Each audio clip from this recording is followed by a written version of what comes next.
नाही, कुणाल हा एक कलाकार आहे, कॉमेडी कलाकार आहे. त्याने अशा पद्धतीनं एखाद्या नेत्याला बोलताना किंवा एखाद्या आपली चौकट सोडून त्याने तो जे कलाकारी मांडणं चुकीचं आहे.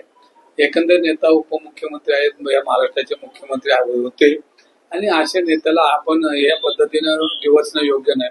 आपला व्यवसाय किंवा आपली प्रसिद्धी वाढवावी म्हणून आपण जर एक संवाद घेऊन जर आपण हे चित्र उभं करत असेल तर कार्यकर्ते कधी गप असणार नाही.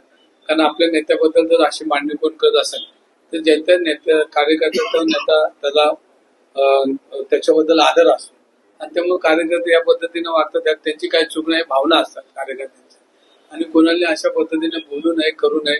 कारण शेवटी नेत्याबद्दल बोललं तर कुणी कुठला कार्यकर्ता सोडत नाही आणि ह्या भावना कार्यकर्त्यांच्या असतात आणि त्याला पूर्णपणे जबाबदारी कोणाची त्यांनी एक तर माफी मागितली पाहिजे, नाहीतर तपासून त्याच्यावर पोलिसांनी गुन्हा दाखल केला. पण शिवसैनिक ज्या आक्रमक पद्धतीने राज्यभर आंदोलन करतायत, काळी फासाची धमकी देतात, स्टुडिओ फोडण्यात आला, काय वाटते शिवसैनिकांनी काय केलं पाहिजे आणि दंगेकरांची काय भूमिका आहे या सगळ्यांमध्ये? कार्यकर्त्यांची भूमिका ती दंगेकरांची भूमिका असते. त्याच्यामध्ये आता तो काय माझ्या समोर कुठं नाही, तो स्टुडिओ काय पुण्यात नाही. पण जर सगळ्यांचा तो महाराष्ट्रामध्ये ह्याच्यामध्ये जिथे तर कार्यक्रम करत त्या ठिकाणी कार्यकर्ते म्हणून आम्ही त्याच्याबरोबर त्याचा निषेध नोंदवला तर पोहोचणार होतो.